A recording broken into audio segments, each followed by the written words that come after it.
네, 제19회 평화와 번영을 위한 제주 포럼에 참석해 주신 여러분들께 깊은 감사의 말씀 드립니다. 다시 한번 인사드립니다. JDC 주최 세션 진행을 맡은 아나운서 조은준입니다. 반갑습니다. 제주국제자유도시개발센터가 주최하고 제주평화연구원이 주관하는 JDC 주최 두 번째 세션은 제주 룩셈부르크 스타트업 발전을 위한 협력 모델을 주제로 진행하게 됩니다. 오늘 진행될 세션에 대해 소개하는 주제 영상부터 먼저 만나보겠습니다.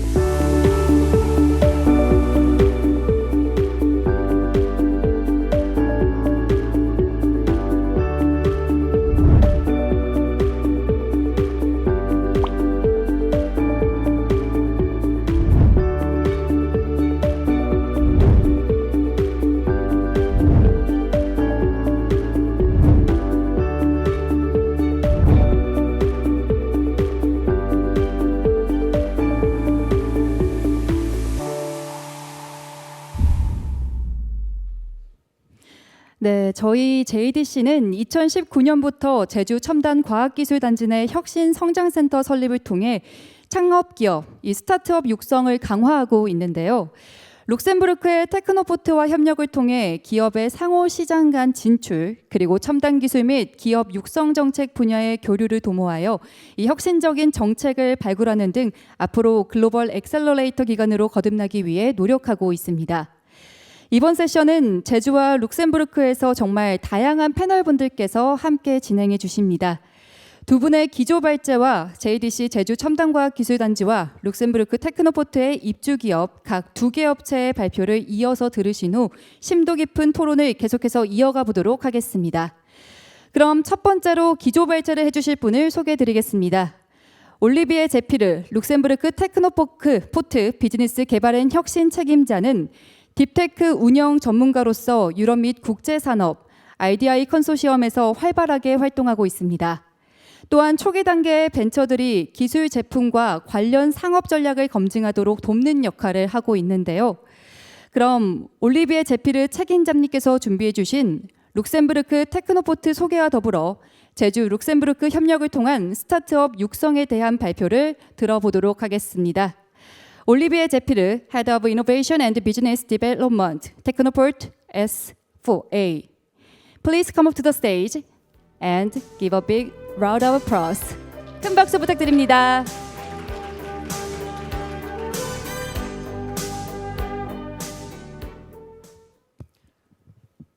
안녕하세요, dear audience. It's a pleasure being present today to showcase my brand and the cooperation we have with JDC. I thank the Jeju Forum and JDC to invite me to share with you currently what's our vision to currently have an efficient collaboration and impact together. So, as I've been well introduced, and thank you for this, I'm the Head of Business Development and Innovation, and I wish to showcase in some few slides how we are going to cooperate for impact, as I believe Jeju is our best impact partner. So, I believe I have wrong deck. This is the deck for another presentation, but I will be able to build on it. So let me tell you about who we are and how we are going to support technology ventures across Jeju and Luxembourg.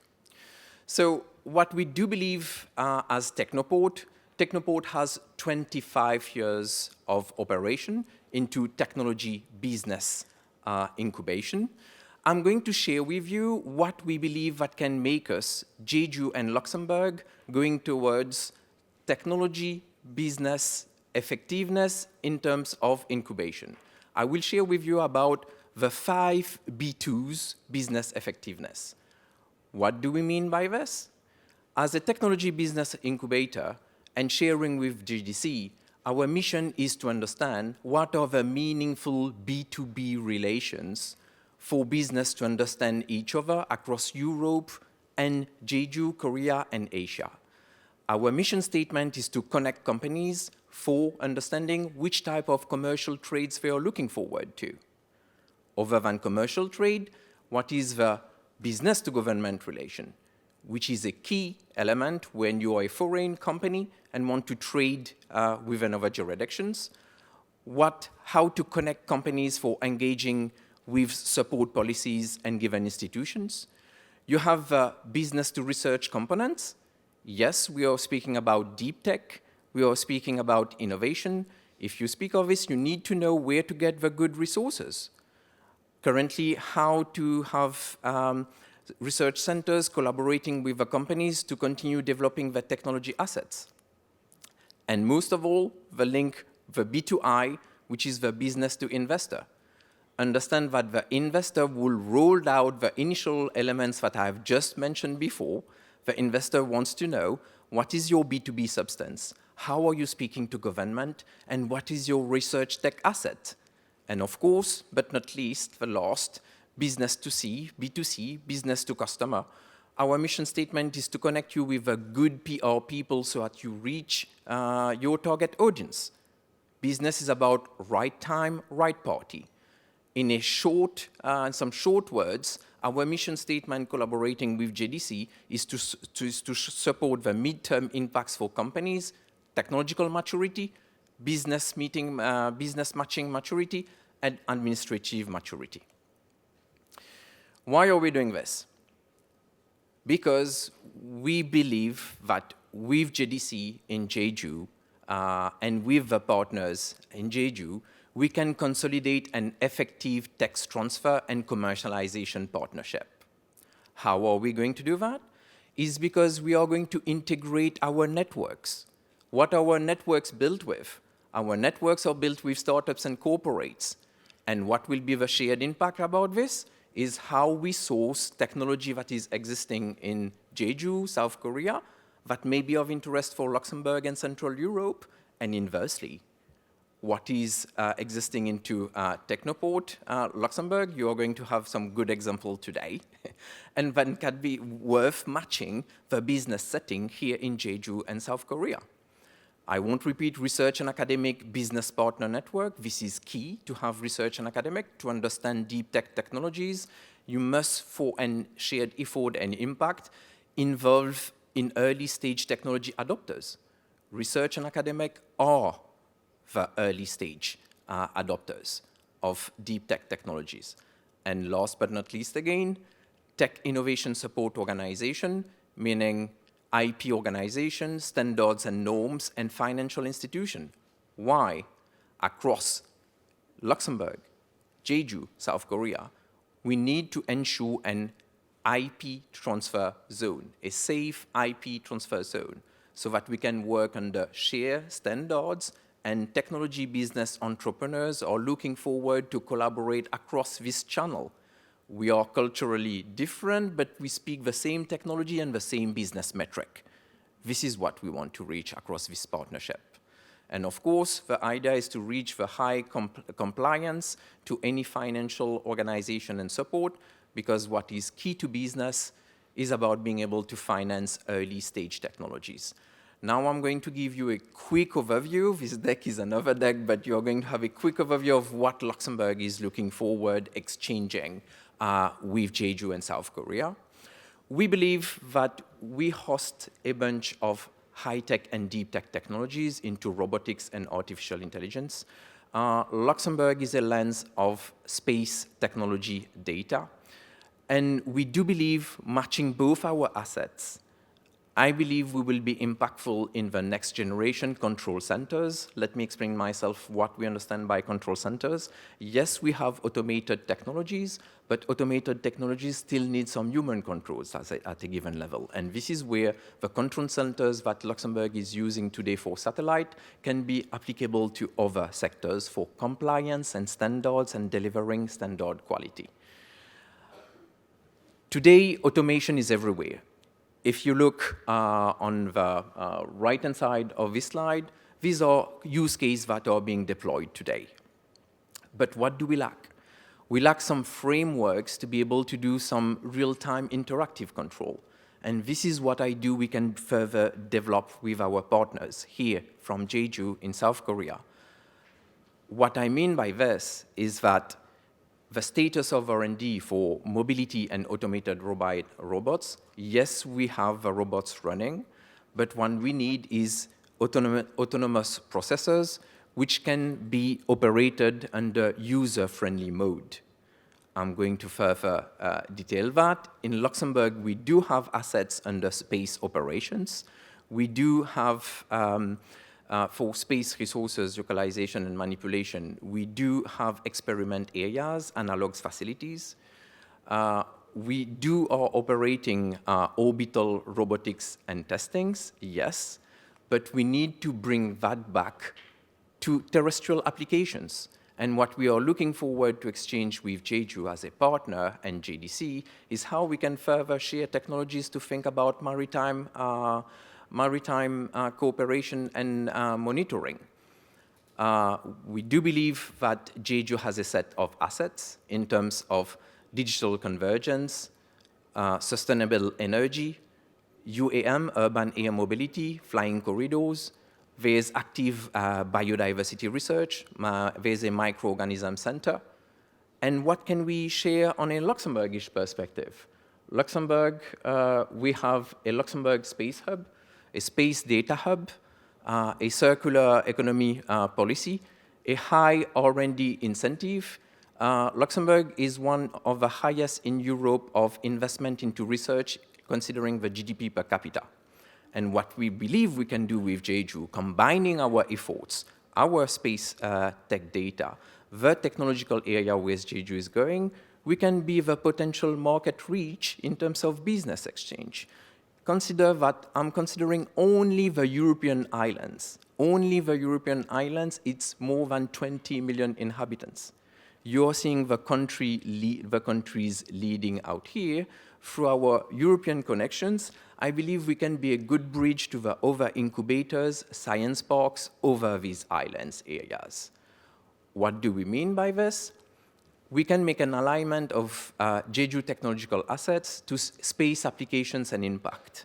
This is an easy mode for us to see how we can create impact together. What we are going to see, consider your technological assets, and how can we develop together a technological offer from Jeju, for example. I'm giving an example. What about building a data platform together for acquisition and exploitation models? What about thinking, for example, of wave observation for energy generation and predictions? What I'm going to say about this is that we can share data and bring business potentials. Let me show you. I like the show me, but not only tell me policy. In Jeju, there has been already operated by CRISO, Korean Research Institute of Ships and Ocean Engineering, some wave measurements and energy simulation. This is an area where we can directly cooperate. With satellite capabilities that we have in Luxembourg, we can cooperate to think what are the simulations models we can build together and propose to other coastal areas and islands.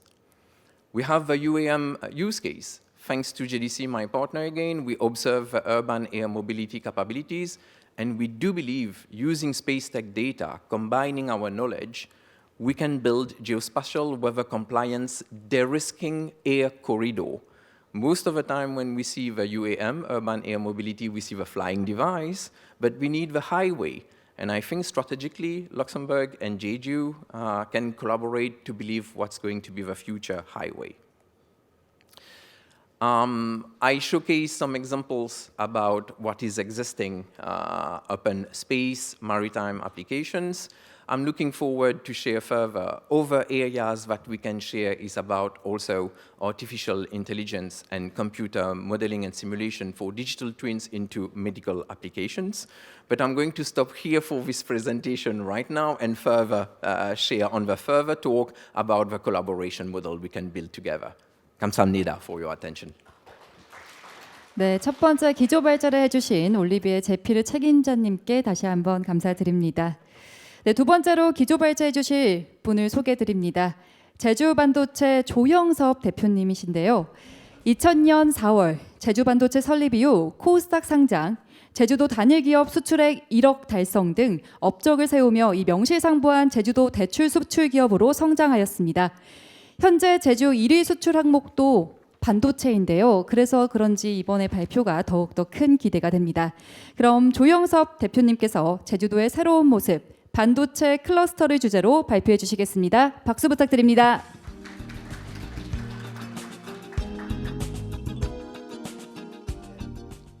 안녕하세요. 제주반도체 조영섭 대표입니다. 저희들이 2005년 1월에 제주로 이전을 해서 올해가 딱 20년째 되고 있습니다. 제주 이전 20년의 경험이 미력 하나마 제주 산업 발전에 도움이 됐으면은 참 좋겠습니다. 그런 마음으로 발표를 이어나가도록 하겠습니다.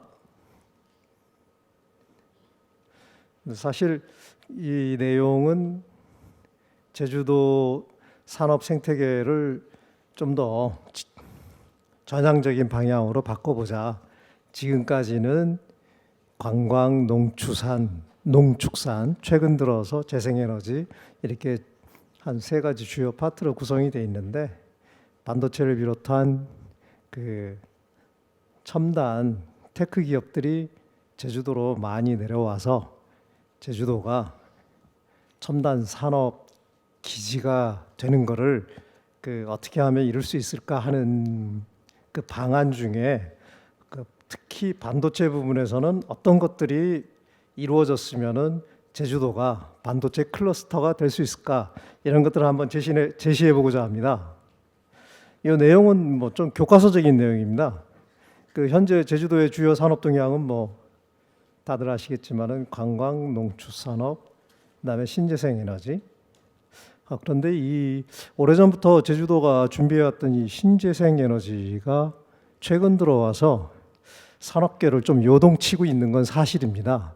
여러분들 많이 들어보셨겠지만은 RE100 이니셔티브, 이게 저희 반도체 업계에서도 상당히 지금 저희들의 주변 업계에 목을 졸라온다, 이렇게 한 10년이면 곧 다가오는 것 같아요.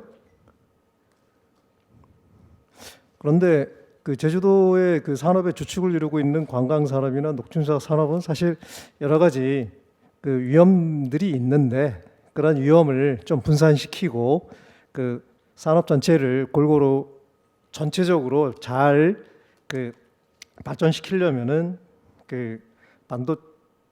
첨단 기술 산업이 중요한데, 그 중에서도 사실은 반도체 산업은 전기 전자 산업이 발전하면 발전할수록 반도체 수요가 늘어나기 때문에 기하급수적으로 늘어납니다. 사실 반도체 전기 제품이 2배 정도의 속도로 진화하면은 반도체 수요량은 거기에 기하급수 이상으로 늘어나게 돼 있습니다.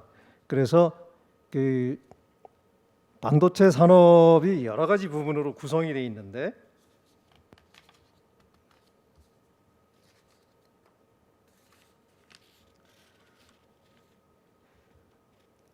웨이퍼를 저희들이 주로 알고 있는 거는 사실 삼성전자나 하이닉스처럼 웨이퍼를 만들어내는, 정말 독극물도 많이 쓰고 여러 가지 공해 물질을 배출해내는 그런 반도체 기업들을 알고 있지만, 사실은 반도체 생태계는 반도체 공장들로만 이루어진 것이 아니고 저희처럼 회로를 설계하고 레이아웃을 만들어내는 칩 개발에 주력하고 있는 팹리스 업체들, 그리고 웨이퍼가 생산된 이후의 후공정 업체들, 그중에 테스트 업체나 조립 업체, 이런 것들 여러 가지 기업군들이 생태계를 이루고 있습니다. 근데 그중에 공해하고 무관한 팹리스 업체나 아니면은 공해 발생시키는 기업이라 할지라도 R&D 센터는 제주도에 충분히 그 자리를 잡고 발전해 나갈 수 있다고 생각을 합니다.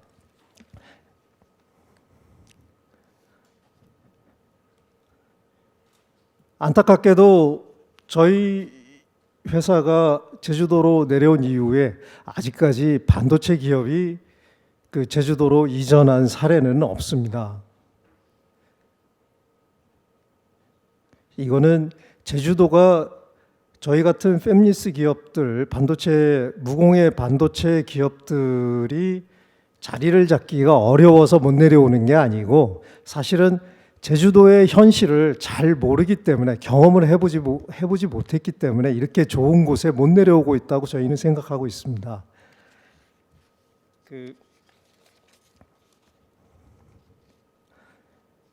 그래서 어떻게 하면은 많은 그 팹리스 기업의 관계자들이 제주도를 자주 방문하게 만들고 심지어는 R&D 센터의 일부를 제주도에 조성을 하고 또 그렇게 하다가 결국은 기업의 사이트를 제주도에 구축을 하게 되는 그러한 그 시발점이 되는 사업이 뭐가 있을까 한번 그 여러 그 대학 그다음에 저희들 같은 동종업계 여러분들하고 논의를 해봤는데 테스트 지원 센터를 한번 제주도에 구축을 해보면은 그 제주도가 반도체 클러스터가 될 수 있는 하나의 큰 전환점, 시작점이 되지 않을까 이렇게 그 많은 분들이 같이 생각을 하고 있습니다.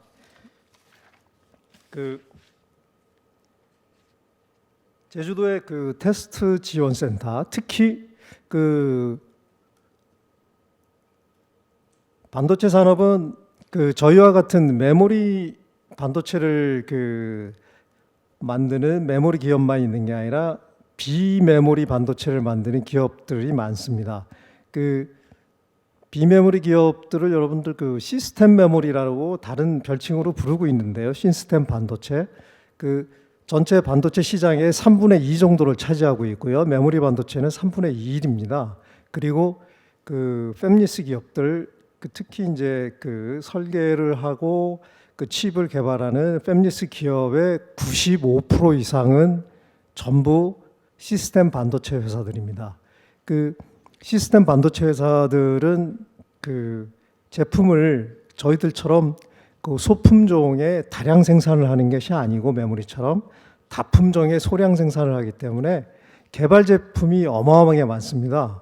그래서 그것들을 테스트해주는 테스트 센터를 그 제주도에 구축을 하게 되면은 그 시스템 반도체 회사들의 개발자들과 경영진들이 제주도를 1년에 정말 수십 차례씩 드나들게 돼 있습니다. 그러다 보면은 워케이션에 적지라는 거, 그 다음에 기업하기가 그렇게 어렵지 않다는 것을 뼈저리게 잘 느껴서 그 많은 그 팹리스 기업들이 제주로 R&D 센터를 그 만들거나 아니면은 제주에 기업을 이전하는 그러한 그 계기가 돼서 충분히 될 수 있을 거라고 생각이 됩니다. 그러면은 그 테스트 지원 센터를 그 구축만 하면은 안 되고 사실은 이거에 공공의 부분이 됐든 민간의 부분이 됐든 간에 계속해서 운영이 돼야 되는데 그 운영이 충분히 될 만한 그 근거가 두 가지가 있는데 하나는 뭐냐면은 그 서두에 말씀드렸던 그 바로 R200 그 애플 등 그 주요 기업들이 한 10년 후에는 그 재생에너지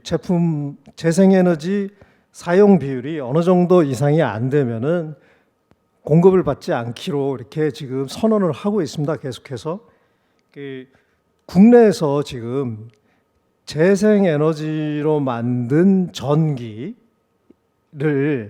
카운터할 수 있게 쓸 수 있는 곳은 제주가 유일한 지역이라고 저는 알고 있습니다. 제가 잘못 알고 있는 거 아닌지 모르겠습니다만은 그래서 그 반도체 칩 하나를 만들 때 전기를 어마어마하게 많이 쓰는 게 반도체인데요.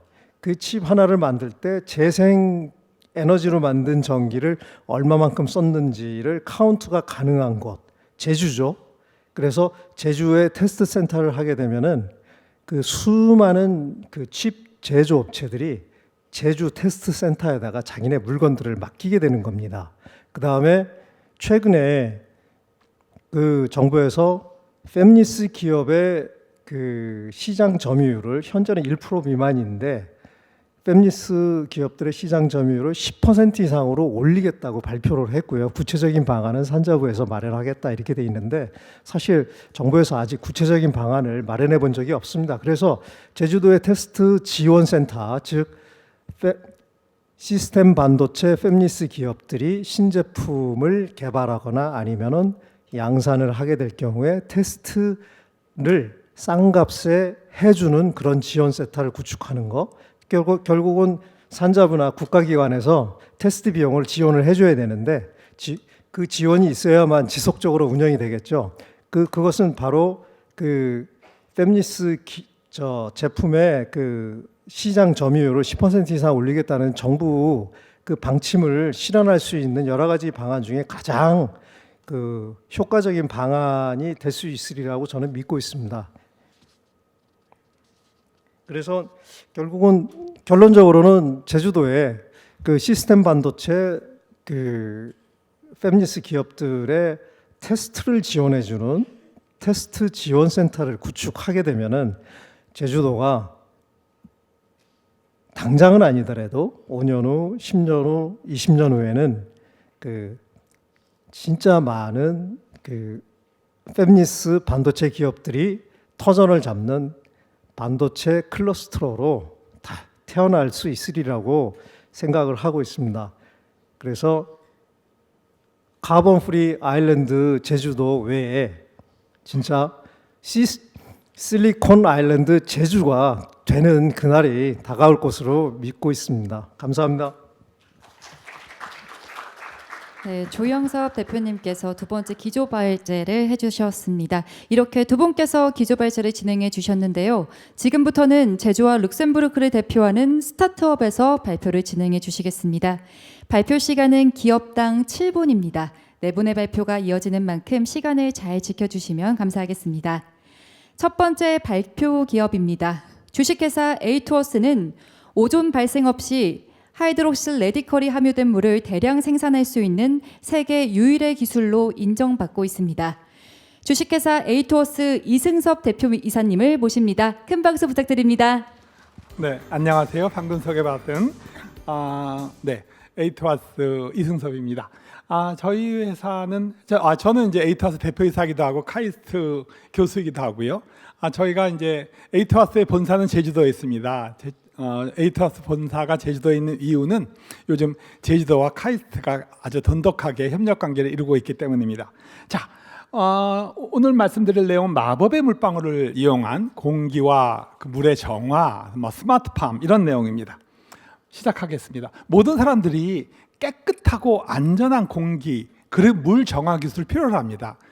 그림을 보시면은 여러분들이 집에서 딸기를 씻을 때 아니면은 무슨 저렇게 우리 사회에 있었던 가습기 살균제 문제 아니면 그 구제역 있을 때 또 하나는 그 악취 문제 이런 모든 문제를 한꺼번에 풀 수 있는 방법이 있지 않겠냐 하는 겁니다. 그래서 제가 제안하는 것은 저희 기술 마법의 물방울입니다. MEW라고 하고 있죠. 몇 년 전에 제 연구 결과가 매스컴을 크게 이제 오른 적이 있었는데 그때 이제 OH 레디컬, 하이독시 레디컬이 들어가 있는 물방울로 세균이나 바이러스는 다 죽이고 물과 공기는 깨끗하게 하는데 몸에는 전혀 해가 없는 그런 물질이 있다는 거였습니다. 오른쪽 그림을 보시면 중간에 물방울이 있는데 물방울 안에 전자가 들어가 있고 그 안에 OH 레디컬이 들어가 있습니다. 이런 물방울을 가지고 여러 가지 일이 가능하다는 거고요. 그러면 OH 레디컬이 뭐냐? OH 레디컬은 과거 나사가 우주로 올라갔을 때 발견한 물질이고요. 물이 햇빛을 받으면 저절로 OH랑 H로 나눠지는데 이 OH가 굉장히 새로운 물질입니다. 얼마나 이제 살균력이 강하냐면 자연계에 있을 때는 불소 다음으로 강하고요. 그리고 미국 NIC에서는 OH 레디컬이 그 사람의 해롭다는 증거는 찾을 수 없습니다. 왜냐하면 자연적으로 생겼고 수억 년 동안 인간과 같이 진화했기 때문입니다. 저희 기술과 유사한 기술이 하나 있는데요. 첫 번째는 나사 기술이고요. 나사 기술도 좋지만 가장 큰 단점이 있습니다. 공기 중간에는 0.5초 만에 OH 레디칼은 사라집니다. 하지만 그걸로 나사랑 미국 회사들은 굉장히 재미있게 비즈니스를 하고 있고요. 두 번째로 경쟁 기술은 파나소닉 기술입니다. 파나소닉의 나노이 기술은 파나소닉이 이렇게 써 있죠. 혁신적인 공기 정화 장치 기술이라고. 그리고 그림을 보시면 제가 얘기했던 뮤랑 파나소닉의 나노이랑 똑같습니다. 나노이는 굉장히 사업적으로 성공을 하고 있고요. 지금 벌써 일본에는 1000만 대 이상의 자동차에 들어가 있습니다. 그런데 오른쪽 그림을 보시면 여기에 치명적인 단점이 있습니다. 두 가지인데요. 하나는 나오는 물의 극히 적습니다. 그리고 나서 오존이 발생합니다. 그래서 굉장히 한계가 있지만 파나소닉의 기업 능력으로 이것을 억지로 비즈니스를 하고 있다고 제가 믿고 있습니다. 저희 기술은 뭐냐? 오존을 무한대, 그러니까 뮤를 무한대, 그리고 오존 발생 없이 대량 생산할 수 있는 기술이고요. 그거를 저희는 물 정정 기술 일렉트로 스프레이라고 합니다. 전 세계에서 최초고요. 저희 현재까지 저희가 유일합니다. 사실 아래 이제 복잡한 그림이 있지만 저희가 이 목적을 달성하기 위해서 했던 여러 가지 수년 동안의 노력들이 담겨져 있습니다. 그래서 이제 저희가 이제 굉장히 모든 물방울들이 이렇게 끊임없이 나오는 걸 볼 수 있고요. 이 물방울 안에 하이드옥시 레디칼이 다 들어가 있고요. 그래서 양산화 기술까지 만들어 가지고 제가 필름으로 댔고요. 그리고는 이제 병균 테스트 해봤더니 병균은 너무 잘 죽고요. 인체에는 당연히 무해하고요. 그래서 이제는 자신 있게 저희가 얘기하는 거예요. 우리가 나사나 파나소닉보다 훨씬 유리하지. 그러면 우리가 그 다음 스텝은 뭐지? 이거를 식물에다, 동물에다 뿌려보자는 겁니다. 첫 번째 씨앗에다 뿌려보고 생물에다 뿌려봤더니 씨앗이 잘 자라는 거예요. 근데 농대 교수님한테 물어봤더니 다 알고 있더라고요. 단지 이런 기술이 없었다. 두 번째는 과일에다 뿌려봤습니다. 과일에다 뿌려봤더니 과일이 안 썩는 거예요. 왜냐하면 과일이 익는 거를 저해야 합니다. 그래서 과일을 오랫동안 보관할 수 있습니다. 그래서 이것도 이제 굉장히 재밌는 연구를 하고 있고요.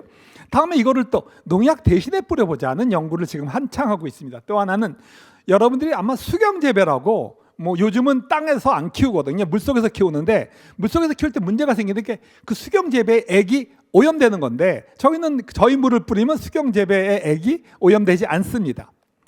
자, 그리고는 또 네. 그래서 이제 공기청정기도 만들었고요. 공기청정기를 만들었더니 파인 더스트, 그러니까 미세먼지, 울트라 파인 더스트, 초미세먼지 다 없어지고요. 그리고 냄새도 금방 다 없어집니다. 요거는 이제 맨 오른쪽에 보이는 게 한 15cm 요만한 휴대용 공기청정기 벌써 만들어서 내년쯤에 출시하려고 그러고요. 다음에는 가습기입니다. 가습기는 며칠 전에 신문에도 크게 나왔죠. 이제는 가습기 살균제 문제 끝났다고. 왜냐하면 제 오른쪽에 보이는 게 이제 가습기인데요. 막 나오고 동영상이 안 돌아가나? 아무튼 돌아가는데 저거를 방 안에다 딱 가두면 방 안에 있는 세균이 다 없어집니다. 당연히 자기의 물방울도 깨끗해지고요. 그래서 이런 일들이 벌어지고, 나오는데요. 그리고 또 하나는 이 물방울을 저희가 계속 농축하기 시작했습니다. 농축해 보니까 한 5번 농축하니까 이 물방울의 그 강도가 과산화수소수 75ppm 정도의 레벨까지 올라가더라고요. 과산화수소수 75ppm은 생명에 즉시 위험한 정도입니다. 그런데 저희가 이 물을 가지고 동물 세포 실험을 했습니다. 사람의 그 신장 세포를 실험했더니 안전한 거예요. 그러니까 이 물을 저희가 먹어도 탈이 없다는 개념입니다. 어쨌든 약간 좀 지금 듣는 몇 분은 믿기 어렵다는 건데, 당연히 그렇게 잘 되고 있고요. 피부 보습, 그리고 피부 장벽까지도 이 물을 뿌리면요, 피부 장벽이 무너졌다가 다시 살아나는 역할까지 됩니다. 그래서 지금 이 연구랑 관계돼서 현재 국내외 여러분이 아시는 그 대기업들이랑 다 컨택하고 있고요. 중국은 하이어랑 컨택하고 있고, 오늘 이 자리는 제가 룩셈부르크를 통해서 룩셈부르크랑 손을 잡고 유럽 시장에 들어가자는 아주 큰 꿈을 갖고 있고요. 그렇습니다. 감사합니다.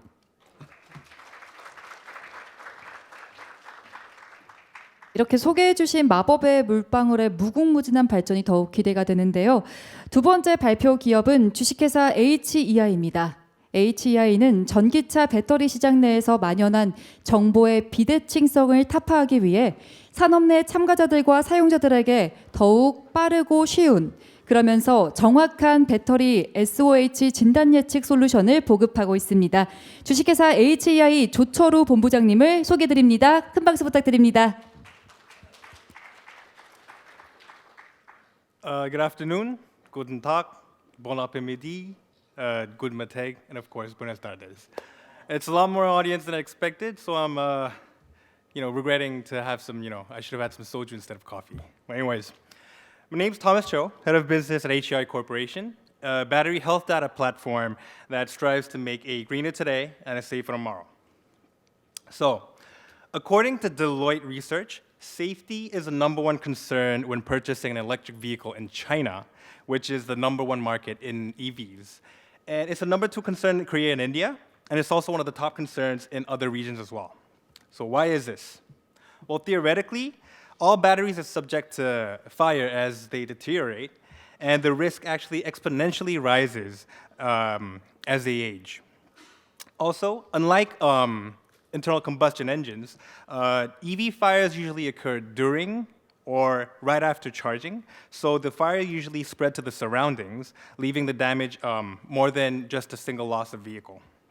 So, to have preventive care for an EV, a solution that precisely diagnoses and predicts the SOH, well, current and future SOH, is critical. Also, valuation also is an issue. Battery, well, at least until a couple of years ago, it took up to 50% of the EV car price. And until currently, there's no objective valuation model for used batteries or EVs. This is because it's almost impossible to know the knee point, which is a sudden drop in battery performance due to battery deterioration. And the prediction of the knee point is also very hard. It requires a prediction of the future SOH. The problem with existing solutions is that it can't quite do the job. Most OEMs' BMS, or battery management systems, have a hard margin of error, and they don't have a theoretical approach in calculating the SOH. But most importantly, the information itself is very closed and exclusive because it's very sensitive, at least to the car makers. Test and service facilities, they use expensive equipment that can provide a precise measurement of the current SOH, but it's got limitations in predicting the future SOH. And plus, the car needs to be on-site, and the battery needs to be dismantled from the car, making it a difficult commercial solution to regular users. An OBD2 scanner is only a tool to mirror the BMS system, and it's very reliant on the OEM's BMS data, so you know what that all means. Our approach, on the other hand, is a bit more simple. For the user, there's no change in charging experience. The user just simply charges as usual, and the CPO, or charge point operator, sends us the charging information, where the SOH is calculated in our server within a minute after charge. Then the results are shared to the client and the partner. It also provides, warning tips in case of, precautions for danger, and also battery management tips. Sounds too good to be true, right? Well, we are a platform business that provides a fast and easy but precise solution for the preventive care and evaluation of EV batteries. Our CEO, In-Suk Lee, has studied and researched physics and materials during his master's and doctor's degree at Stanford. And while working as professor at University of Alabama in Huntsville, he also served as a principal scientist in Mercedes-Benz R&D Center in North America. He led the firm's research and development on batteries there. We were founded in 2021 September with its groundbreaking technology, and started our journey since then to make a better ecosystem for secondary batteries. And we held hands with JDC in 2022 by joining the Route 330 AEV program. So this is how it works. We believe that the voltage and current measured during the charging process contains information of the battery's electrochemical reaction features. In other words, the change in movement of charge carriers the change of movement in charge carriers is manifested through electric signals. And using our patent technology, we extract more than 500 parameters from such signals. And by contrasting all the parameters from its initial state, we quantify the degree of deterioration. In other words, we measure the degree of battery deterioration using only voltage and current data. So this is an example of our live data. So you can see the minor fluctuations that occur during the constant charging session. And by reverse engineering those signals, we extract all those parameters. On the picture on the bottom, you can see that each dot represents each parameter. And then, by contrasting each and all parameters to their initial values, which is represented in each colored lines, we can calculate the current and future SOH. For the prediction, it's done by tracking the patterns of each and all 500 parameters, then collectively calculating a single quantified figure, as seen at the bottom. So, using only charge data, we're autonomous and transparent, and we don't need any extra devices or process, so it saves cost and time. We use a physics-based parameterization approach, which provides a precise prediction, and being online and software-based, we're applicable and scalable. So we have partnered up with 4 CPOs at the moment, where LS E-Link specializes in fleet solutions, and Four Seasons is going to be our gateway to the Canadian market. And also, our CPO partners will have a discount in liability insurance if they register through the below two insurance partners. So these are our members who are experts in various fields that will help us foster a better EV and infrastructure ecosystem. And I personally have joined the company a year ago from the finance sector. So who can we help? Our service helps users to be aware of the battery health and prevents dangers, which can be used across the B2B and B2C sectors.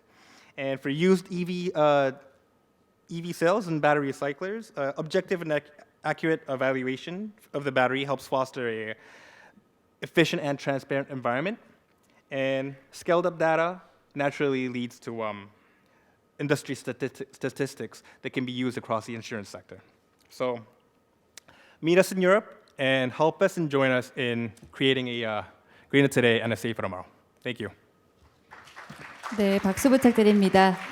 네, 저희 그럼 바로 세 번째 발표 기업 소개드리겠습니다. 주식회사 데이터 디자인 엔지니어링은 인공지능 기술을 중심으로 SAR 로우 데이터 프로세싱, 도메인 GPT 개발, 딥페이크 음성 및 이미지 검출 등의 다양한 AI 기반의 비즈니스를 제공하고 있습니다. 주식회사 데이터 디자인 엔지니어링 김재복 대표님을 박수로 맞아주시기 바랍니다. 네, 안녕하세요. 저희는 한국 회사인데 유럽에 이제 클라이언트들에 의해서 시장이 유럽이 확산돼서 유럽으로 가서 룩셈부르크에 장착을 하고 이제 유럽을 기반으로 이제 여러 나라 미국도 가고 이러고 있습니다. 그러면서 다시 이제 한국에 좀 더 제주도에 다시 또 저희 AI 아카데미도 열고 그렇게 준비를 하고 있습니다.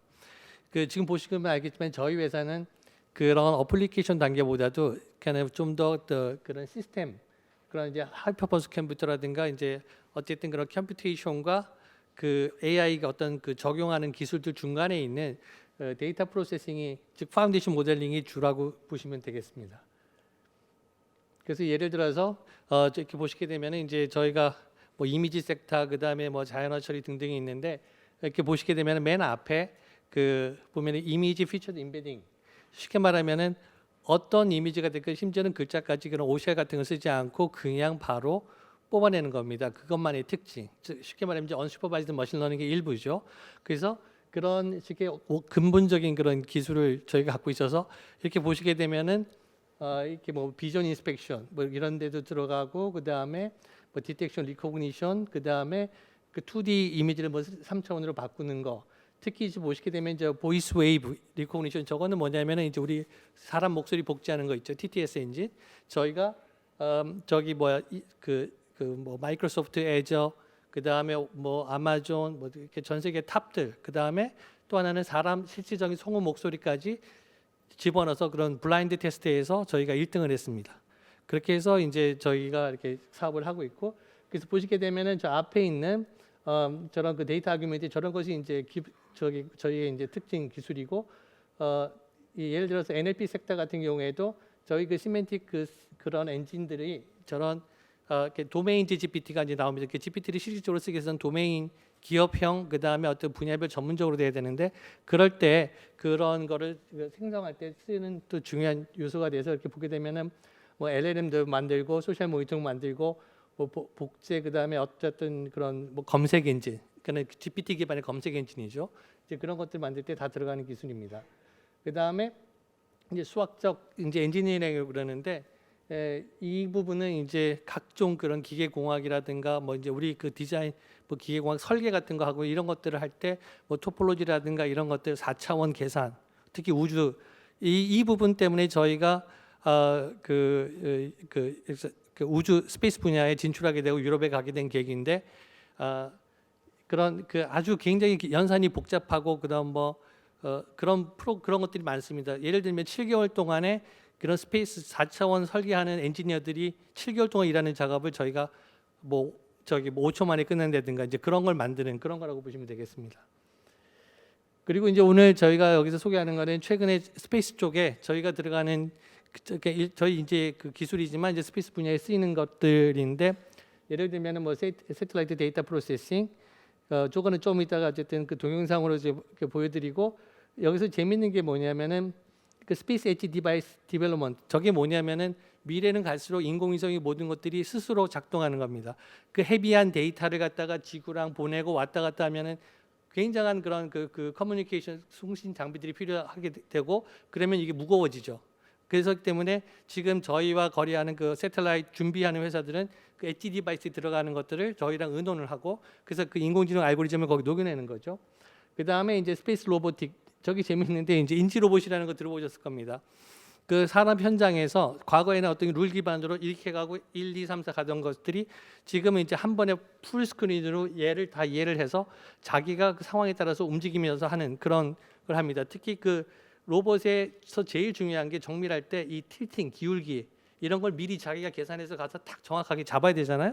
근데 이제 그런 것들을 한 방에 해서 하고 있고 한국에도 그러니까는 그런 반도체 회사의 어떤 특수한 장비들도 저희 알고리즘이 들어가 있는데 재미있는 거는 저 기술을 보고 미국에 있는 그 달 착륙선 하는 회사가 저 기술을 어디에 적용하냐면은 달 착륙할 때 쓰러지잖아요. 순식간에 엣지 디바이스에서 바로 뽕뽕뽕뽕 쏴가지고 바로 그 구조를 3천 구조를 이해를 하고 무사히 착륙하는 거죠. 그리고 이제 저희 그 위성 데이터 프로세싱 중에 조금 이따 나오겠지만 이미지 한 장으로 3차원을 구현하는 게 있습니다. 그래서 그런 것들을 이제 하고 있습니다. 그다음에 이거는 이제 저희가 사 데이터 들어보셨을 거예요. 사 위성 이 주파수대로 이제 하는 건데 기본적으로 이 주파수에서 첨오를 받는 데이터가 이런 형태입니다. 이걸 이제 컴플렉스 매트릭스라고 합니다. 그럼 여기에서 보통 그 컴플렉스 매트릭스에서 저기 보면 앰플리튜드 값을 뽑아서 저걸 이미지화 시켜서 하게 됩니다. 근데 저 이미지화를 시키게 되는 과정에서 데이터가 많이 축소가 돼요. 그러니까 실적인 데이터 활용이 안 되는 거예요. 사람이 이제 눈으로 보는 것만 인식하니까. 그래서 AI는 우리는 이제 데이터 프로세싱이니까 눈에 보이지 않는 원천 데이터를 다 살리는 거죠. 그래서 앰플리튜드, 인텐시티, 저런 페이스 밸류를 오른쪽까지 저렇게 이제 저희 그러니까 데이터 프로세싱이죠. 인공지능 기반에. 그래서 노멀라이제이션, 아규멘테이션 이렇게 진행을 해서 만듭니다. 그래서 비디오 이거 어떻게 튼 거죠? 비디오 트는 것 좀 도와주시면 안 될까요? 영상. 네. 이렇게 보시게 되면 저게 이제 그 이미지화 된 겁니다. 근데 이게 이런 그 컴플렉스 매트릭스를 가지고 저게 인공위성에서 찍힌 거에 저 조그만 점들에 있는 배들을 하나하나 저 배가 뭔지를 맞춰내는 겁니다. 그래서 이게 지금 저희가 세계 최초로다가 개발을 한 인공지능 기반입니다. 그래서 저 배가 하나가 뭔지 그 피처 기반으로 그러니까 저 배 그 위성의 데이터가 뭐 그 밴드 위치도 S 밴드, K 밴드 많이 틀리고 폴라리제이션도 틀리는데 그거를 다 동시에 찍힐 때마다 그 라이브러리가 생성이 돼서 제가 누군지 그다음에 등록 안 한 애들은 그 좌표점이 등록 안 돼 있으면 불복하잖아요. 그러면 쟤네들이 끝까지 추적하는 겁니다. 그래서 저거를 이제 저희가 했고 저게 이제 뭐 불법 어선이라든가 그다음에 뭐 이제 이런 것들을 추적하게 되고 그다음에 이거는 싱글 이미지를 미리 그러니까 이미지 GPT라고 보시면 됩니다. 그러니까 나사 데이터와 유럽에 있는 유로피안 스페이스 데이터를 가지고 학습을 시켜서 그러니까 이미지 한 장이면 바로 그걸 3차원으로 구해내는 겁니다. 그래서 이게 결국은 나중에 그런 드론이든 그런 뭐 우주 탐사에서 지가 스스로 지형을 파악하고 그다음에 그 루트라든가 랜딩 프로세싱을 할 수 있는 그런 겁니다. 이거는 이제 저희가 중국 일부 그다음에 한국 저기 이렇게 해서 그 3천 프린트 시킨 모델입니다. 한 장에 저렇게 이제 발전하는 그런 기술입니다.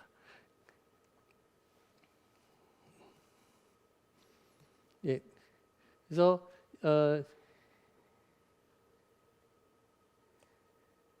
지금 이제 보시는 거는 이제 이게 이제 저희 저 고객 중에 한 명인데 저기 저 태평양에 있는 저 섬들에 대해서 그 자기가 이제 주인인데 그 섬에 불법으로 갖다가 쓰레기를 버리거나 다른 그 배들이 와서 불법 하는 걸 갖다가 이렇게 추적하는 겁니다. 그래서 조금 전에 이렇게 해서 어떤 그 지역을 주면은 그러니까는 위성이 누구든지 위성을 많이 쓸 수 있습니다. 그 위성들이 굉장히 많이 있습니다. 그래서 내가 그 원하는 고객이 원하면 거기 그 하루에 몇 번을 내가 감시하겠다. 그럼 그 감시하는 거에 따라서 어베일러블한 위성들을 모아서 이렇게 서비스하는 거고 저렇게 해서 이제 저기에 뭐 불법이 있는지 이런 것들을 잡는 거고 그 다음에 저희 이제 플랫폼이 저렇게 해서 이제 하나는 이제 새틀라이트 오너들이죠. 주인 오너들이 이제 저걸 쓰고 그 다음에 그 밖에 이제 다른 어떤 기관이라든가 감시가 필요한 사람들이 이렇게 하는 거고 이게 이제 저희가 가는 목적이 지금까지 왼미 보시면 전통적인 인공지능 그 머신러닝 워크플로우인데 이제 미래에는 양자 기반으로서 이렇게 다 자동화가 돼야 됩니다. 그래서 저희가 하는 게 완전 자동화된 양자 기반의 그 미들웨어를 개발하는 것이 저희 궁극적인 목적입니다. 네, 감사합니다. 네, 좋은 발표 감사드립니다. 저희 마지막 기업 발표입니다. 라이티고 스페이스 SRO는 광학 및 재료 분석의 산업 응용을 위한 최첨단 기술을 개발하고 이를 통해 새로운 우주 개발 기술에 참여하고 있습니다. 라이티고 스페이스 SRO의 리제스 캐서린 티노코 나바로 영업 엔지니어님을 무대 위로 모시겠습니다. Everyone please welcome with a big hand. 네, 큰 박수 부탁드립니다. Hello. 안녕하세요. Good afternoon. I'm Catherine Tinoco. I am sales representative from Litigo. I came here as well to represent Litigo Space. Our company is based on high-tech technology, where she's using a laser spectroscopy for analyzing, doing elemental analysis of different type of materials. We generate a microplasma on any kind of material, and we can observe its composition. Our technology is quick, efficient, and very resource efficient as well. Our technology presents several key capabilities. One is multi-elemental analysis. We can provide elemental imaging, 2D elemental imaging, and realize the profiling for analyzing different layers of the material of interest. For instance, we can apply our technology for identifying the lithium batteries, the lithium presented in the automotive batteries, the effects of its distribution, or for geological applications or biological applications as well. As I mentioned before, our company presents a resource-efficient technology where you don't require any acids or gases, and the electrical consumption is very efficient as well, and not sample preparation. Where we can use this technology, mainly in laboratory places, research centers, and we have a Firefly system which presents high performance of laser-induced breakdown spectroscopy, LIPS technology. And iFlight is as well more robust and cost-efficient. And we have our most current product, which is portable and adaptable and low cost.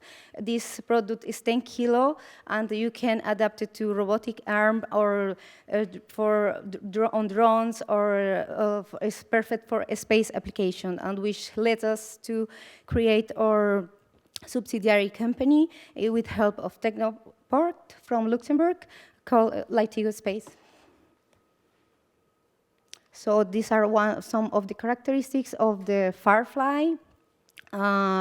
It presents a motorized stage with with high area for LIPS analysis, and it present high quality sample view images as well. So, sorry. Other of our development is like the Superfly is one of the device where we put a vacuum chamber on it for creating or simulate space conditions for the lunar or Martian applications. Our MiniFly is one of our star product, as I mentioned before. Is possible to use it as well for analyzing hazardous materials in plastics or recycled recyclates from for the recycling application, for waste sorting, and as I mentioned as well, it's possible to adapt it in drones or in robotic arms and in rover in case of space applications. Like Tigo Space. With this, we developed a LIPS payload, which we adapted to the rover, and the main purpose is to try to find the lunar regolith on space. And this company was created with help of Technoport when we participate in the startup competition. And Technoport provides us the way to establish our company in Luxembourg, and as well to the coaching for executing it. So I strongly recommend you Technoport for your projects related and the Luxembourg space environment. So this as well, right now we are like developing the project, like is in situ resource analysis, ISRA, which is the LIPS adapted to the rover. So I thank you so much for your attention, and looking forward for new developments with you.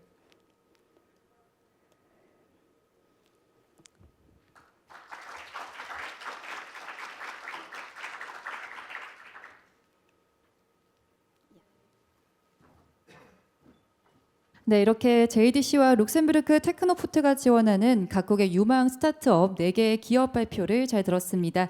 지금부터는 토론자분들을 모시고 패널 토론을 진행해 보고자 합니다. 좌장님을 비롯하여 토론에 수고해 주실 분들을 무대 위로 모시겠습니다. 크립톤 양경준 대표님, JDC 김두한 미래투자 본부장님, 앞서 기조연설해 주신 제주 반도체 조형섭 대표님, 마찬가지로 기조연설해 주신 올리비에 제피르 룩셈부르크 테크노포트 비즈니스 개발 앤 혁신 책임자님, 마지막으로 좌장을 맡아주실 카이스트 장기태 교수님까지 무대로 모시겠습니다. 박수로 환영해 주시기 바랍니다.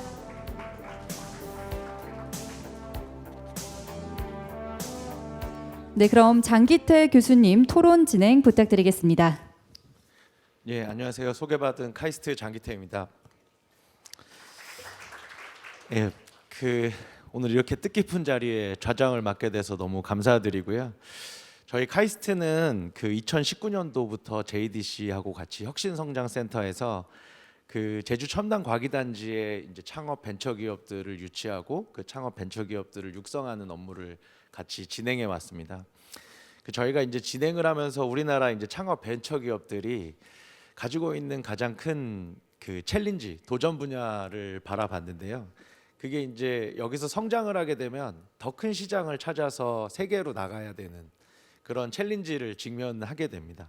그래서 오늘 이런 자리를 통해 가지고 룩셈부르크라는 유럽의 한 가운데에 있는 국가에 이제 협력 기반을 마련할 수 있는 자리가 된 것 같고요. 초석을 통해서 이제 제주도에 유치되는 기업들이 더 멀리 나갈 수 있는 그런 기회가 됐으면 좋겠습니다. 저한테 이메일을 주시면서 시간을 잘 지켜달라고 말씀을 하셔가지고요. 시작하는 시간은 다를지라도 끝나는 시간은 4시 50분에 맞추는 게 제 임무입니다. 그에 맞춰가지고 사실은 스크립트랑 좀 다르게 좀 진행을 하려고 하고요. 저희 오늘은 이제 패널 토론은 총 4분 맡으셨는데요. 첫 번째로는 김두한 본부장님, 저희 가장 좌측에 계시고요. 그리고 양경준 대표님, 그리고 조영섭 대표님, 그리고 올리비에. 네. 이렇게 네 분께 각각 5분씩 발표 요청 드리려고 하고요. 오늘 그 발표해 주신 여러 스타트업들에 대한 의견이나 이렇게 주셔도 좋고요. 더 나아가서는 이 기업들이 이제 세계로 진출하거나 아니면 룩셈부르크랑 한국이랑 같이 이제 협력을 할 수 있는 어떤 조언을 주시면은 좋을 것 같고요. 더 나아가서는 제주도에 이제 기업들이 육성될 수 있는 환경에 대해서 말씀을 해주시면 좋을 것 같습니다. 이제 5분씩 드리도록 하고요. 제일 첫 번째로는 가장 좌측에 있는 김두한 본부장님 먼저 말씀해 주시면 감사하겠습니다.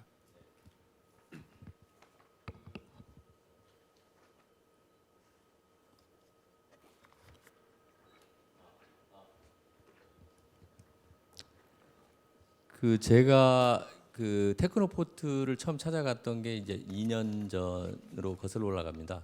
그때 이제 제가 그 과기단 단장을 맡으면서 이렇게 쭉 이제 공부를 해왔고, 그러면서 이제 가장 크게 느꼈던 게 JDC가 어떻든 이제 스타트업을 육성을 하는 그 위치에서 이 스타트업이 어떻게 성장하느냐, 이것도 또 중요하지만 이 성장 단계를 어떻게 더 한 단계 더 점프업을 시키느냐도 상당히 중요한 그때 과제였었고요.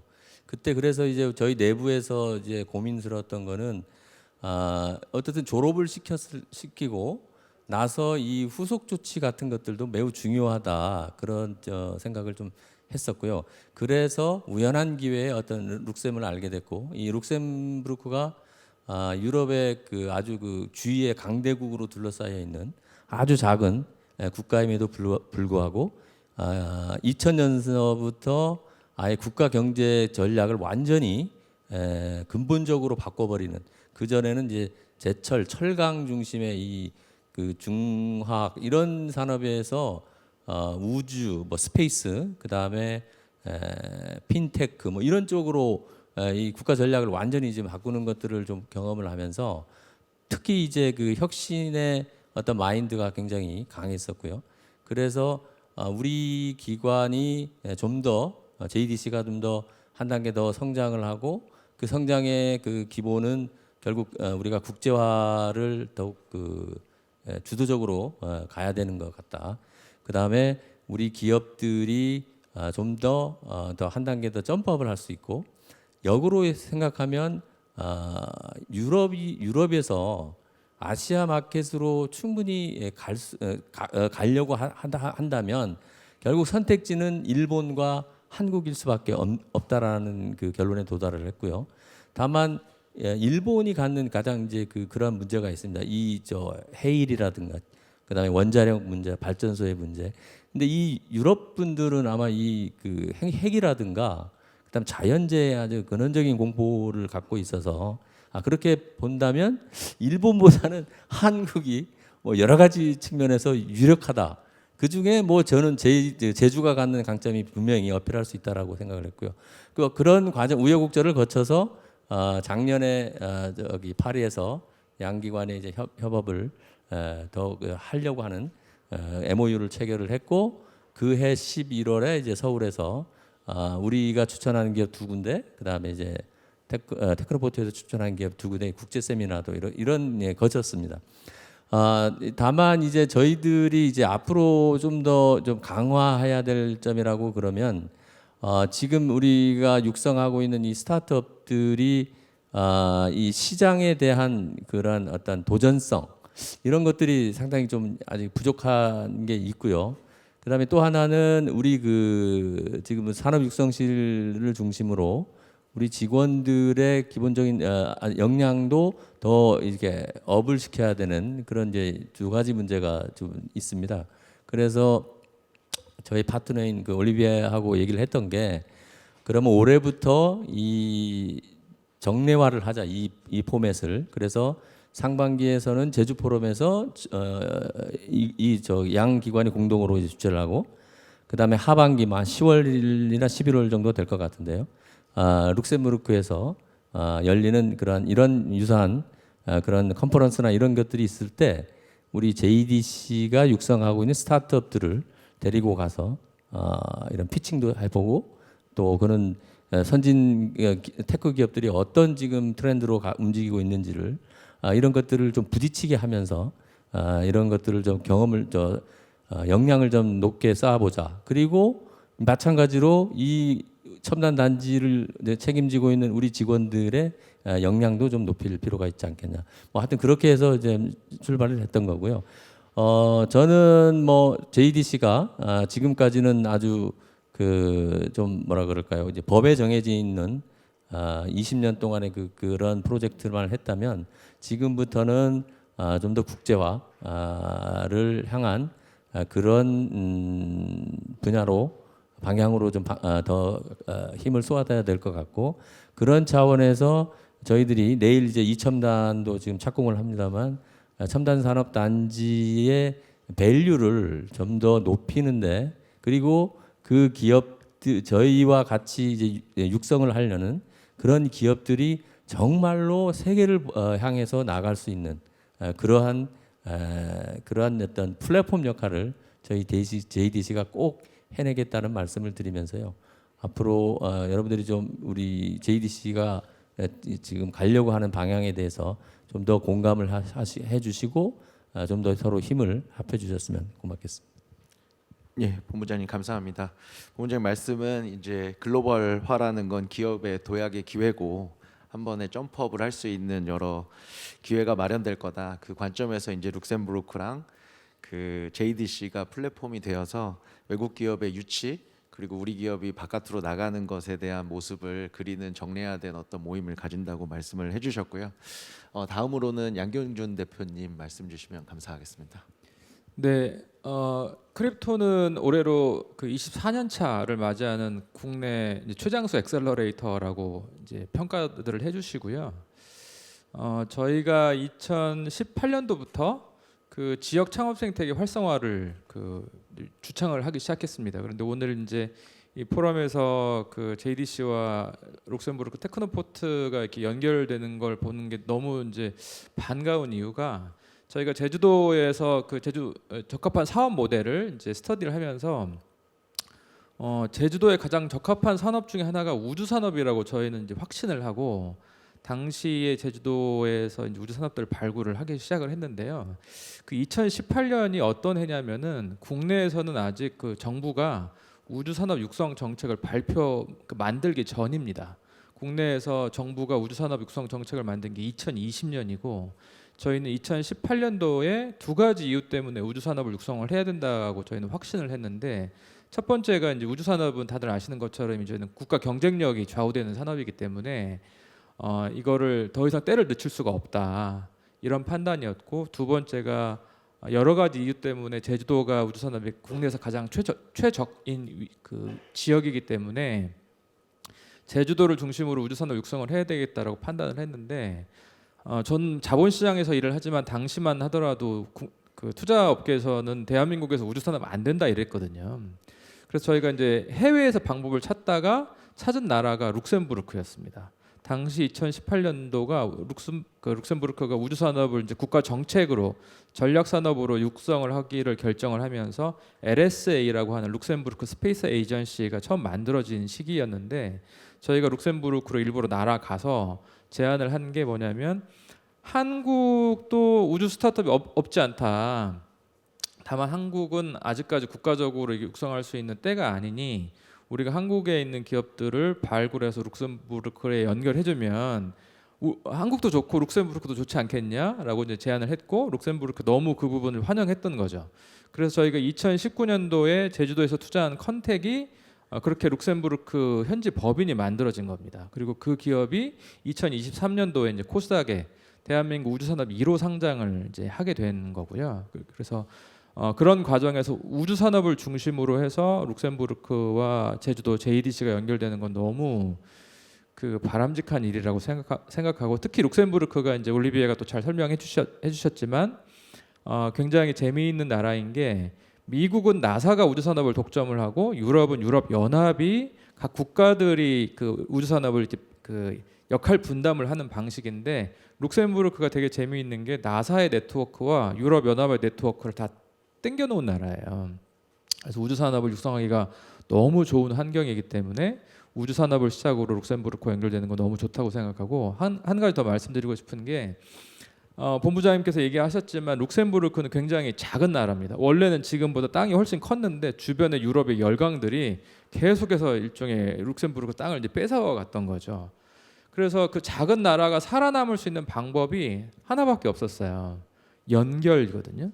과거에는 이제 철광산이 발견되면서 철광 산업을 했고 그 뒤에 이제 스타트업들이 위성 TV 산업을 육성을 하면서 새로운 산업을 만들었는데 그 미래를 담보하기가 어렵기 때문에 핀테크나 이제 새로운 산업들을 육성하기 시작했는데 이전 했던 철광 산업의 어떤 그 헤리티지와 위성 TV 산업 헤리티지를 연결해가지고 우주 채굴 산업을 룩셈부르크가 육성을 하기 시작한 건데 이 작은 나라가 전 세계 그 GDP 그 1위를 하는 이유가 주변 국가들로부터 인재를 영입하고 연결을 통해서 산업과 기업을 일으킨 거거든요. 그런데 여러분 뭐 너무 잘 아시겠지만 제주도는 연결의 섬 아니겠습니까? 제주도에 천년 지속됐다고 하는 그 탐라국은 이 쿠로시오 해류의 한복판에 있기 때문에 연결을 통해서 무역 국가로 성장을 해서 고대 국가로 발전한 나라이기 때문에 룩셈부르크가 연결을 통해서 성장한 국가이고 제주도가 연결을 통해서 제주도의 그 기반을 만든 지역이기 때문에 특히 지역 창업 생태계는 저는 무조건 글로벌과 연결돼야 된다라고 생각을 하는데 그 관점에서 제주도와 룩셈부르크가 더 구체적으로 JDC와 테크노포트가 연결되는 것은 매우 이상적인 조합이라고 생각하고 이런 포럼과 앞으로의 계속적인 논의를 통해서 제주도의 스타트업들이 특히 친환경 기술 기반의 스타트업들이 제주도에 런칭을 한다면 룩셈부르크를 통해서 글로벌로 나갈 수 있다는 이런 게 자연스럽게 알려지고 성공 사례가 훨씬 더 많이 나오면 너무 좋을 것 같습니다. 이상입니다. 예, 감사합니다. 그 구체적인 사례를 아예 제시를 해주시면서 컨택이라는 기업 제주도에서 성공한 기업이라고 굉장히 많이 들었습니다. 룩셈부르크랑 다른 협력을 통해 가지고 다른 기업들도 그렇게 성장했으면 좋겠고요. 제가 들은 기업이 최근에 두 가지가 있는데 하나는 컨택이었고 다른 하나는 제주 반도체였습니다. 그 항상 그 기업에서 지역 기업이 성장했을 때 가장 롤 모델로 삼는 기업이고요. 그 오늘 기조 발표하시던 중에 진짜 아리백이라는 것을 통해서 여러 지금 기업들이 굉장히 어려움을 겪고 있거든요. 그리고 어떻게 보면 굉장히 큰 챌린지인데 그거에 대해서 좋은 말씀해 주셔서 감사하고 오늘 그 조영섭 대표님 그 다음 토론으로 말씀해 주시면 감사하겠습니다. 예, 저희 회사는 제주에서 설립되지는 않았고요. 그 상장을 2005년 1월에 해가지고 상장 직후에 제주로 이전을 했습니다. 그러나 제주에 이전한 이후부터는 인력을 새로 충원을 할 때에는 상당 부분을 제주에서 직접 충원을 했습니다. 제주에서 하이테크 기업을 설립하고 또는 그 하이테크 기업을 이전해서 계속해서 운영하고 성장 잘 시키려면은 첫 번째 걸리는 문제가 바로 인력의 문제일 겁니다. 인력을 어떻게 양성하고 어떻게 충원할 것인지가 가장 골치 아픈 문제가 될 수 있고 또 이것 때문에 제주로 기업을 이전하기를 주저하는 분들이 많이 계실 것 같습니다. 저희는 제주에서 2005년 1월부터 인력을 충원하기 시작해서 올해 20년째 인력을 충원하고 있습니다. 그러나 저희의 결론은 뭐냐면 특히 제주대학교 정도면은 거기 출신들 그 회사의 엔지니어 또는 일반 관리 영업 직원으로 충원을 해도 크게 문제는 없다입니다. 그러나 약간 분야마다 틀린 것 같아요. 저희 쪽은 엔지니어의 경우에는 크게 두 분야인데 설계 쪽, 반도체를 설계하는 쪽하고 반도체를 설계하는 쪽에 두 분야로 나뉘어지는데 제주대학교 출신들이 설계 쪽에는 조금 적응이 잘 안 되는 것 같고 테스트 쪽은 이상하리만큼 적응을 잘해서 주류를 이루고 있습니다. 이러한 통계 숫자가 학교에 피드백이 돼가지고 대학의 교육 방향이나 이런 거에 좀 활용이 됐으면 하는 생각도 있습니다. 현재는 저희가 제주 대학교에서만 충원을 하는 것은 아니고 서울에 있는 그 대학교 출신이나 그 수도권 대학교 출신도 충원을 하고 있는데 그 비율은 한 8대2 정도로 제주 대학교 출신이 대다수를 이루고 있습니다.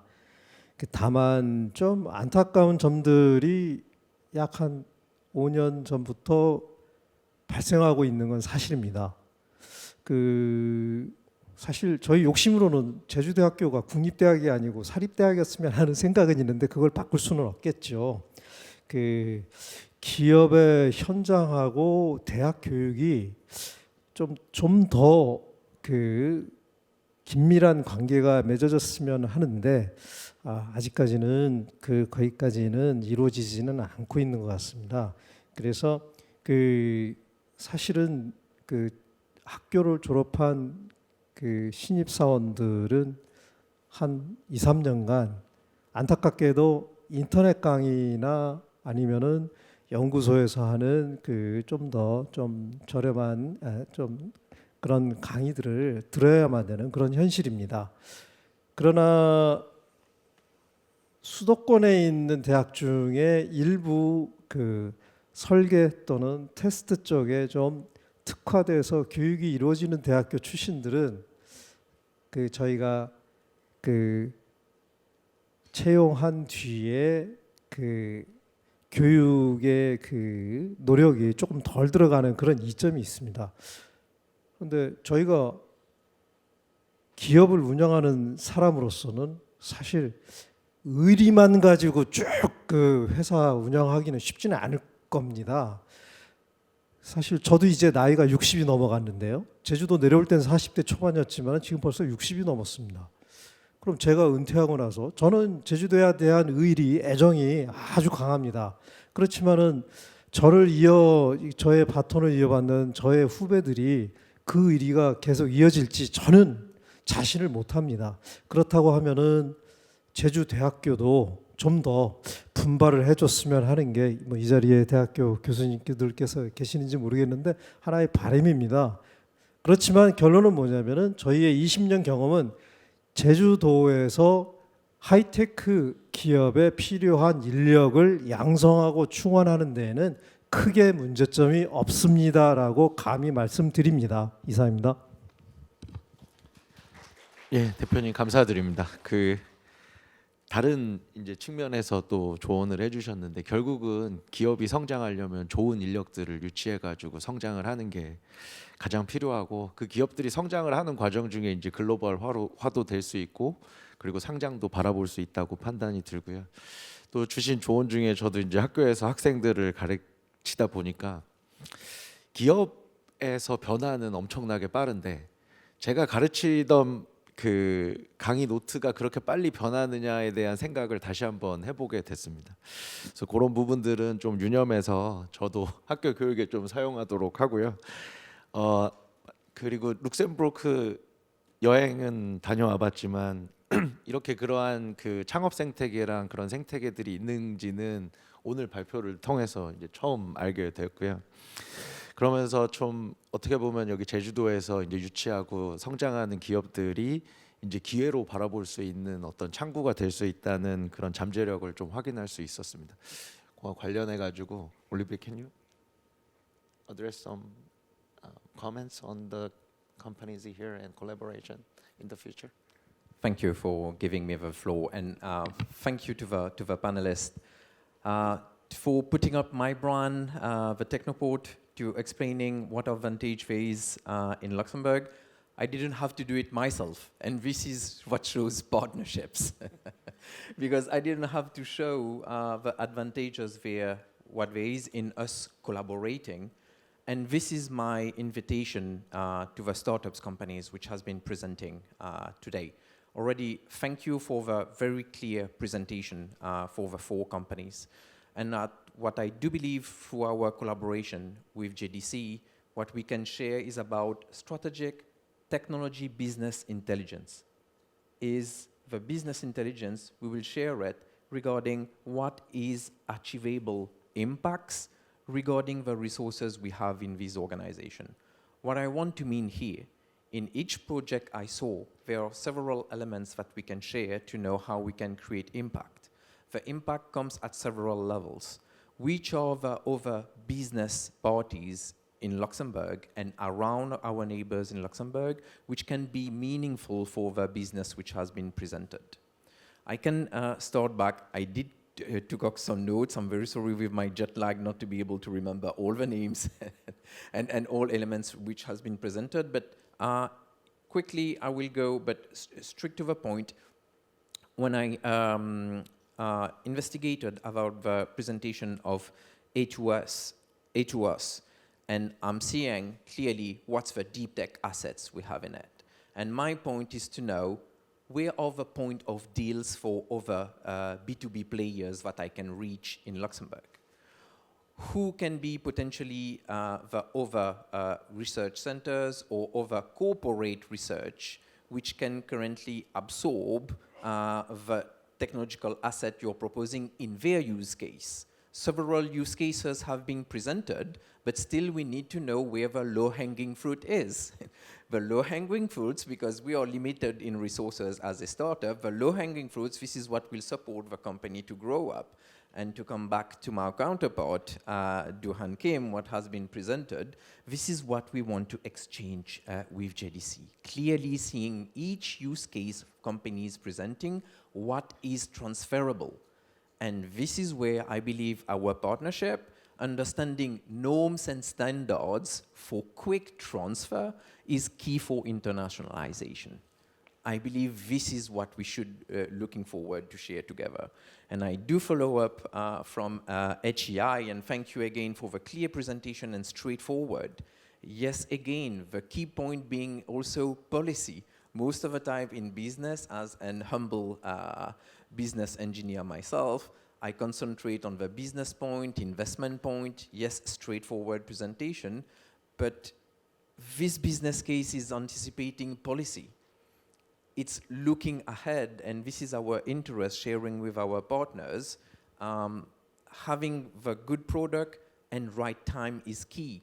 Again, this is our business intelligence can match. In Europe, and I do code the term back, prevention care. This is a double precautionary measure. It's about being able to anticipate how can we better take care of a resources in terms of battery. And believe me, Luxembourg being that area where we are anticipating sustainable economy, again, but with policies that we can measure.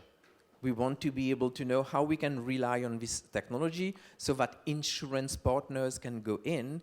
We want to further exchange what are the critical partners which can make the buy-in from the OEM. We know how it's straight to negotiate with OEM, but the buy-in power comes from the other partners that we can onboard in. So I'm looking forward to further exchange on that. But now there's the portfolios companies that I better know because we are sitting between Luxembourg, Czech Republic, and South Korea. From the presentation from DDE on our side, this is what we want further to share with Jeju. How can we bring deep tech, such as been presented from DDE, fundamental model as a service? This is the breakthrough. Before, when you speak of AI fundamental model, you're counting the hours of the headcounts that you need to employ to do it. And now we are very glad to collaborate with a company that's telling you, I'm bringing you your fundamental model as a service. And again, this is the business intelligence that we must understand for the market, because it's not an easy message to sell to corporates or SMEs, but you need the fundamentals models to make the competition in your market in the near future. And I highlight the relations we are having with JDC. It's also the awareness that we create in the market, because it has been pointed out how we are able to be competitive in Luxembourg, and I look forward to share that with Jeju, is also to anticipate as a network, how can we be competitive, absorbing the right technology at the right time. I did much appreciate the presentation from GSC, pointing out how you must oversee the next level of innovation to be able to be competitive on the market.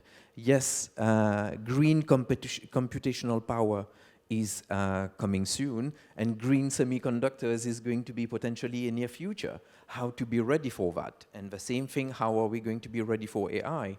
And I'm going to end up in 30 seconds for the sake of good timing, as in Luxembourg we are really precise on that.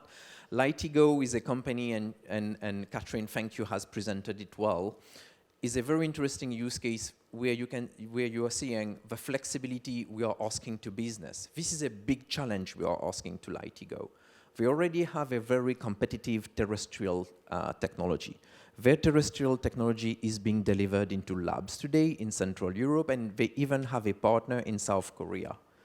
Also, now sitting in Seoul, looking forward for having a partner in Jeju, a commercial partner in Jeju. But what you're seeing in that company, the same company with their technological asset on terrestrial, we are anticipating with them how to make the use of it into space. So this is the same type of business intelligence we want to work with entrepreneurs. You have a technological asset, so as to more value this asset, how can we work with you to define other application use case? This is typically the Lightigo use case. An application being used in labs today for elemental analysis, how this technology can be candidate for the future lunar payloads, for the future lunar operations. And when I mean lunar operation, thanks to the policies which has been put in Luxembourg since now more than 8 years supporting space tech, we are hosting companies having lunar mission not further than 2024, and we are looking forward to share this use case with our Jeju partner. Thank you for me. That was the point I wanted to share. Okay, thank you.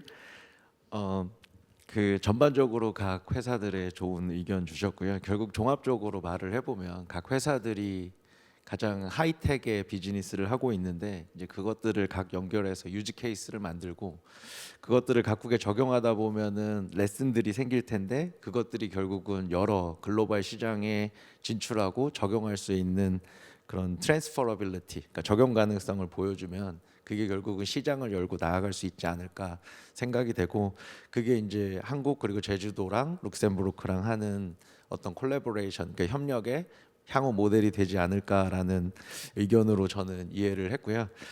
시간이 사실은 거의 다 되긴 했는데 그래도 저희 말씀 들어주신 여러 청중분들께 감사드리고 혹시 한 분이나 두 분 정도 의견을 좀 주실 수 있으신 분이 있으신지 여쭤봐도 될까요? 네, 저희 마이크 좀 부탁드리겠습니다. 예, 안녕하세요. 저는 서울대학교 김인환입니다.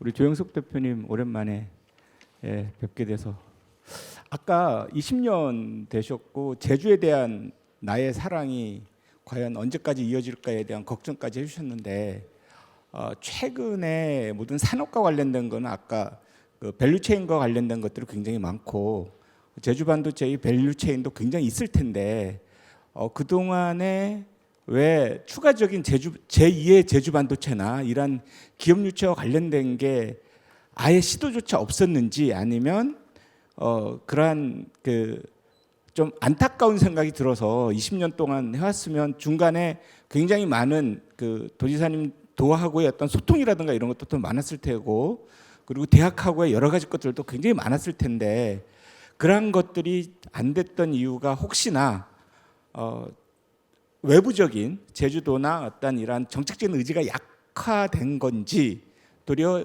우리 JDC의 우리 이사장님도 와 계신데 JDC하고의 어떤 그 연계성이라든가 이런 걸 했을 때 뭐 한 100억에서 한 120~130억 정도면은 테스트베드 같은 경우가 어렵지는 않을 것 같다는 생각이 드는데 예를 들면 그렇게 어려운 시설 같지도 않은데라는 생각이 계속 들어서 혹시나 좀 더 어떤 그 의지에 대한 게 좀 강하게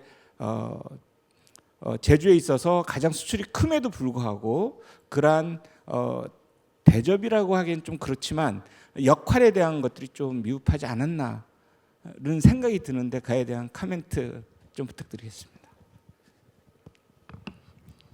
사실 그러한 논의에 대한 노력은 사실 저하고 같이 제주 반도체 운영하고 있는 박상식 사장의 개인적인 퍼스널리티 때문이었습니다. 저희가 그 50 한 후반까지는 그 밖에 사람들을 만나서 얘기하고 이러는 거를 좀 많이 꺼려하는 편이었고요. 그래서 접촉이 많이 없었습니다. 그런데 여기 JDC 이제 뭐 이사장님이나 여러분들께서 저희의 어떤 소극적이고 좀 이렇게 낯가림이나 이런 것들을 많이 깨우쳐 주셔가지고요. 한 지금 도지사님, 그 다음에 JDC 이사장님, 그 다음에 제주대학교 총장님 이렇게 해서 한 몇 년 전부터 그 저희들을 어떻게 보면 많이 일깨워 주신 겁니다. 그래서 저희들이 그 이전에는 저희들이 이런 아이디어나 이런 것이 사실은 가질 만한 계기가 없었는데 한 몇 년 전부터는 그 계속해서 대화하고 이렇게 하는 자리에서 조금씩 그런 아이디어도 생겨나고 또 서로 저희들의 의견도 개진하게 해주고 그래서 뭐 이사장님이나 아니면은 도지사님이나 총장님 사실 감사하죠. 저희들이 사실 제주도에서 오랫동안 사업을 해왔지만은 그냥 너무 소극적으로 머물러 있었던 탓이었습니다. 절대로 외부적인 그런 건 없었습니다. 네.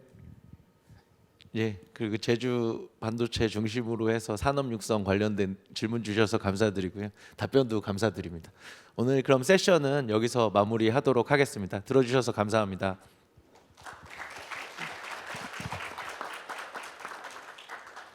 이상으로 제주 룩셈부르크 스타트업 발전을 위한 협력 모델 세션이 마무리되었습니다. 오늘 진행된 신사업 세션과 첨단 산업 세션을 통해서 제주 국제 자유도시의 방향성을 함께 고민할 수 있는 뜻깊은 시간이었습니다. 앞으로도 도민 여러분들과 함께 제주가 진정한 국제 자유도시로 발전할 수 있기를 바라겠습니다. 그럼 이것으로 제19회 평화와 번영을 위한 제주 포럼의 JDC 주최 세션을 마무리하겠습니다. 함께해 주신 모든 분들께 다시 한번 감사의 말씀 드립니다.